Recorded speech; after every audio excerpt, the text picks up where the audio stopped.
and welcome back to The Stage Door, presented by Canberra Arts on Rogers TV right here in Corner Brook. It's great that 2026 is starting to ramp up. Lots of events coming up now. The Arts and Culture Centre, the Rotary Arts Centre, and us at Canberra Arts have things that are coming up, which is so exciting to share. This week I'm here with some of the folks that are behind Seasonally Disordered, which is a return of a festival of original work. So welcome Kassie and Meaghan to The Stage Door. Thank you. It's great to have you here, and great that, on behalf of Canberra Arts, it's a real treat to be able to partner to make this possible to come back again. But before we talk too much about Seasonally Disordered and what that entails, Kassie, of course, this is your brainchild, but where did your artistic practice all begin? So I am a Grenfell theater grad, but I've been doing theater for probably since I was 12 or 13. I joined TNL when I was around that age. And so I'm very much like, not so much as other people, but I am a TNL baby. And I did it right up until high school graduation before I went into Grenfell for the theater program and did acting. Yeah, I mean, those years were pretty fun. They're formative. Yeah, they're pretty amazing. Being a TNL kid myself, a couple years, 1 year, 2 years? Maybe? Behind you, somewhere around there. Some people start when they were like 6 or 7. I started when I was 9. Yeah.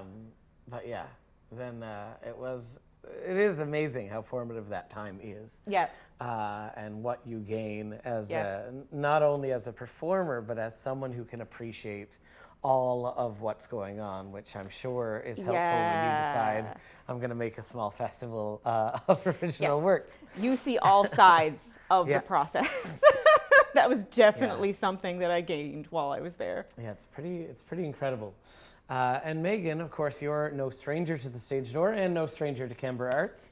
But let's talk about your journey as a bit more on this side of things, on the creative side and show development. You've been involved with Seasonally Disordered for, since the beginning. Since the first year, yeah. What is it like to create something and to work on original works that have been created fresh?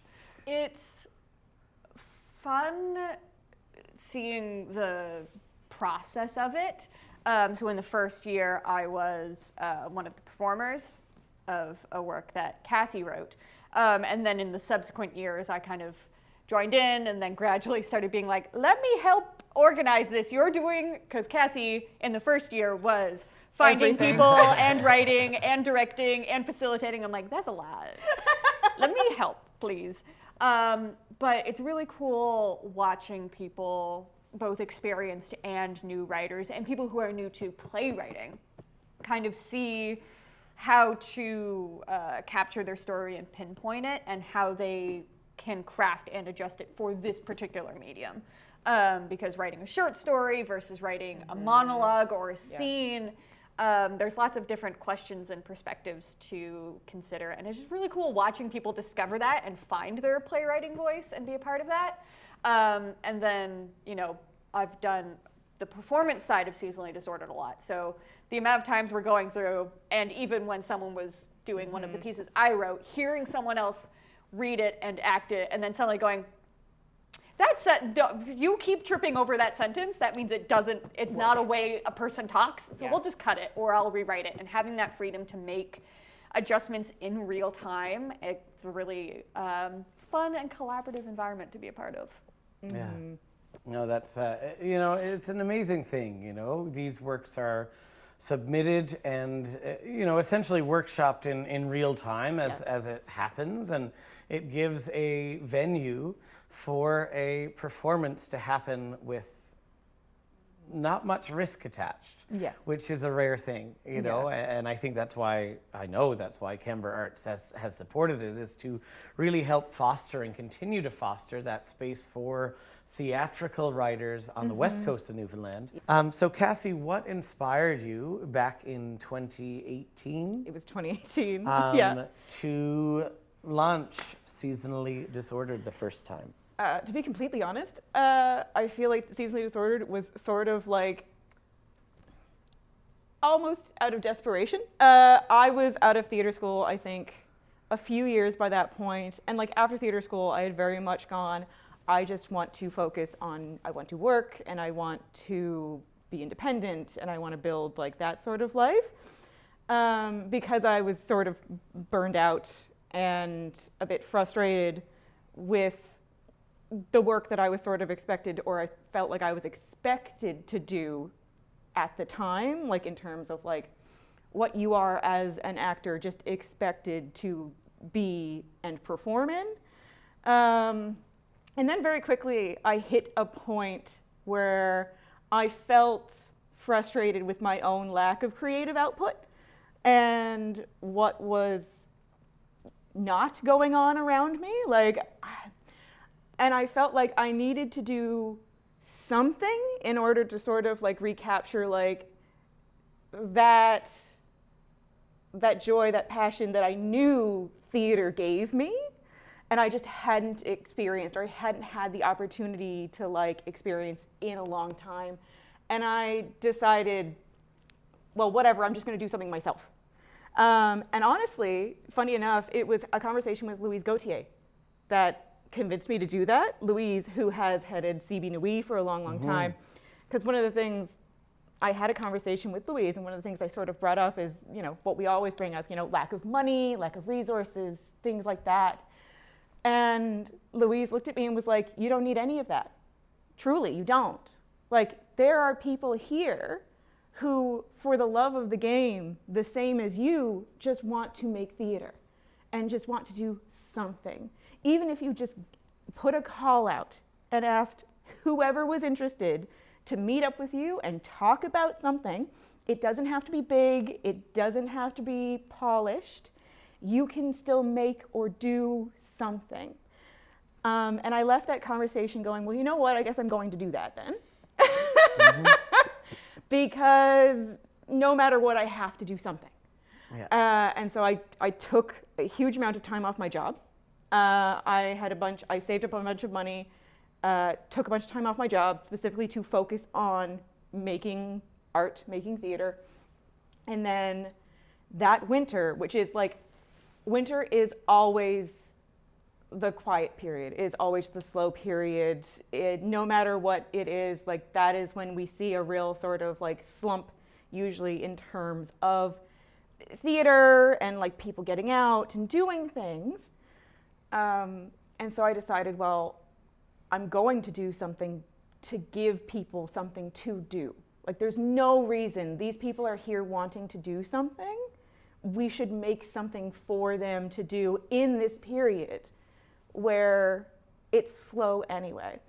And yeah, I just put a call out and I just waited to see if anyone would respond to me. Truly, I did not know if anyone would. And was pleasantly surprised when a bunch of people did in fact want to get together and have a meeting and chat and talk about putting this together. And so that's really how it got started. Like it was not in any way, shape, or form like heavily curated or even like heavily managed at the time. It was just purely out of a need and an intense desire to do something. So Meaghan, before we talk too much about this year's Seasonally Disordered, what drew you to join Seasonally Disordered when Kassie started that project back in 2018? I was thinking about when she was telling the story, I was like, did I reach out when she did the call for interest, or did she reach out to me? Because we weren't as close friends and collaborators then, but that was definitely the start of an ongoing, because my first Seasonally Disordered with you, with the whole thing, I was in a one-woman show that you wrote and directed, Campfire Stories, still very fun, and from there on, there was like a sequence of other things where Kassie's like, I wrote a thing, do you want to be in it? And I was like, yeah, sure. So we did CB Nui that year, and then the next year, I don't think I was in something you specifically wrote for Seasonally Disordered. You were. Oh, I was. Arrested Decay, I was. which I wrote, but Ian directed. Ian directed and was a two-hander. Yes. But yeah, I feel like I was probably like, I don't have anything to write, but like if you need a performer, hit me up. Because again, I was A couple years out of theater school. I think I had probably only recently moved back to Corner Brook, like 6 months before. You were in Halifax. I was in Halifax for a little bit after graduating and came back in like spring of 2017. So it was like, 6 months into being back in Corner Brook, figuring out kind of the lay of the land and my connections to the arts in this community outside of the university environment. And then joined in that year, and then the next year I think I helped a little bit with organizing things. And that was also your own, like, you asked to do that. You reached out to be like, hi, could I potentially help with I know this is your baby, but it seems like you're doing a lot. Yeah.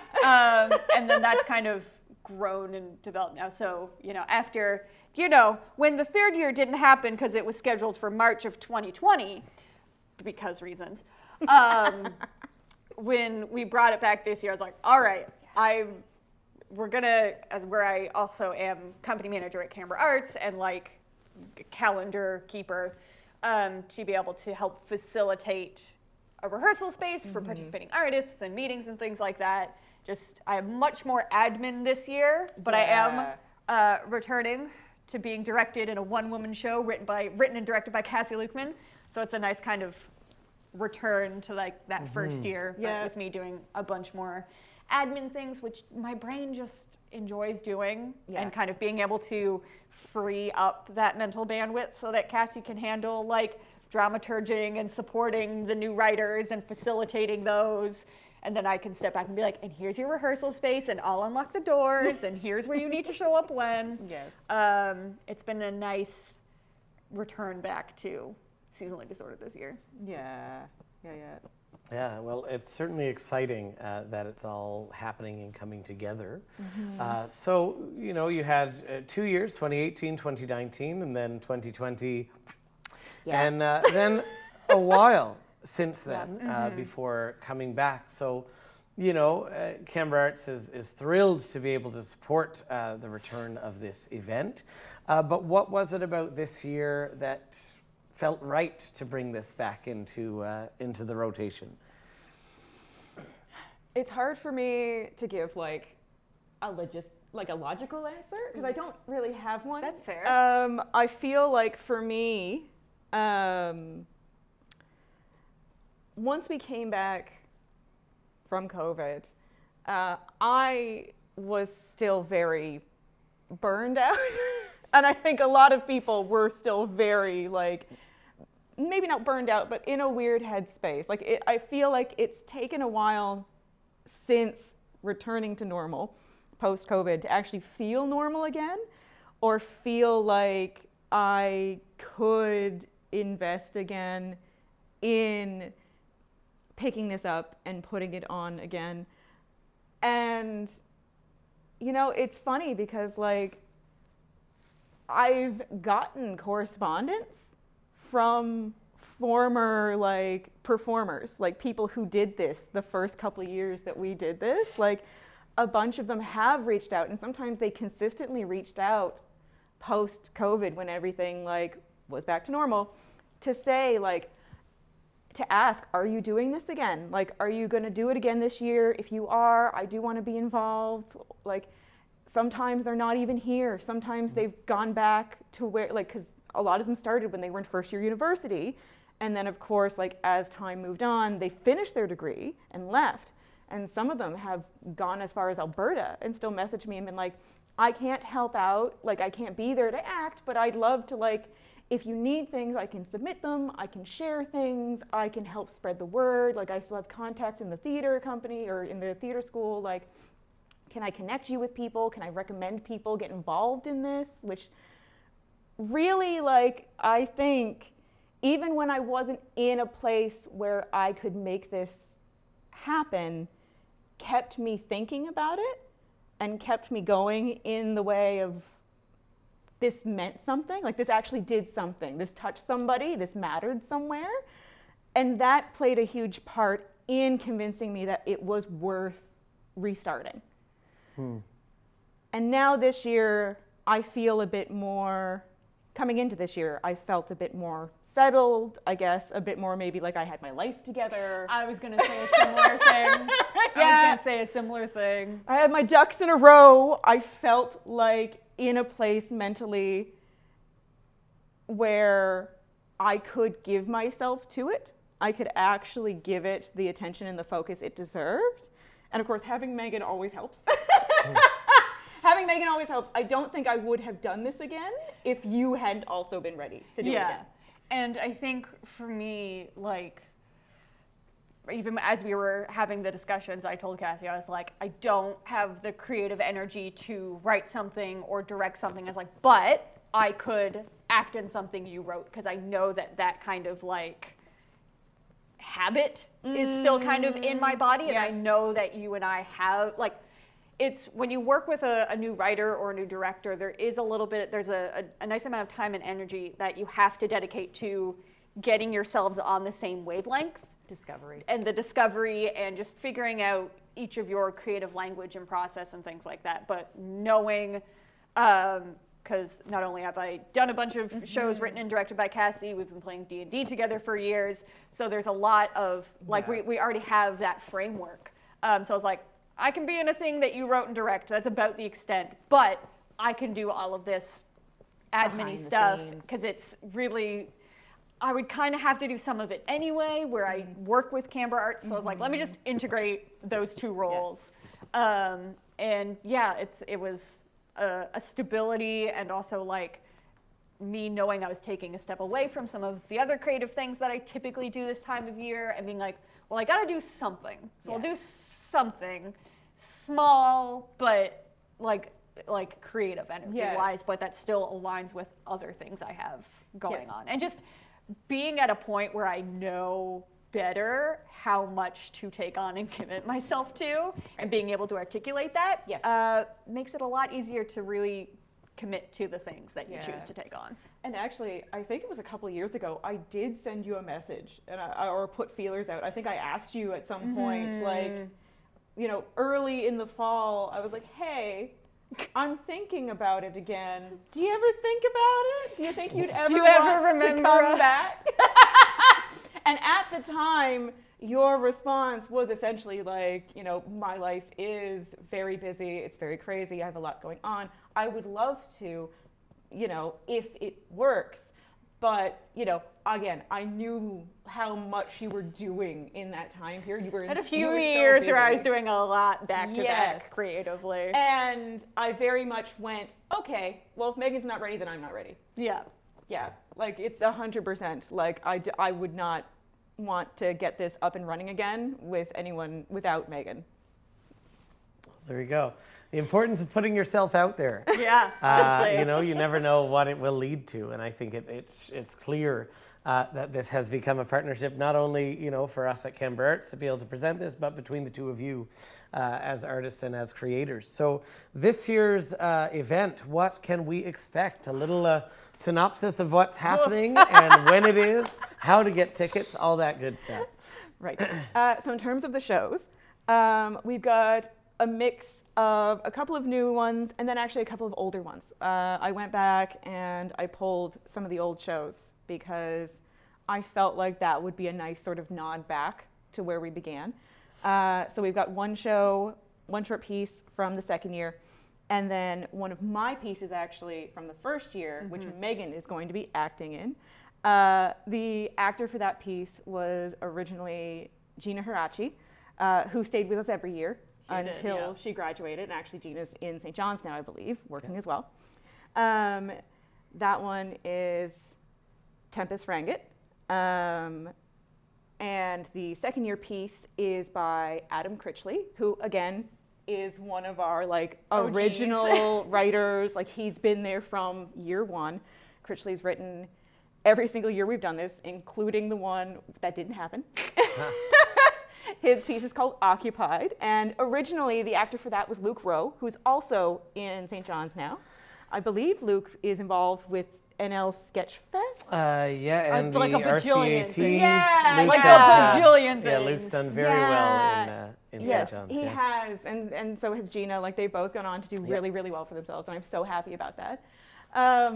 And then the original pieces we've got this year, one is from Sarah Thompson, who is a local writer here in town and also runs the dinner theater in the summer times, Leroy's Diner. It's called You're Next. Okay. That is a short play piece. We have a monologue from Blair Curtis as well, called For Me It's Seasons. Okay. And then I'm blanking on Jamie's last name. Merrigan. Nope. James Squires. And then we also have a short play from James Squires, who I've worked with a bunch before at the dinner theater, called Fishin' in the Dark. And that one is also going to feature a bunch of Grenfell grads. James is currently out in St. John's, but he's partnered with a couple of theater grads who I've also worked with quite a bit. And they're going to bring that piece here for the 2 nights that we're doing it. Great. Yeah. Well, it's so exciting.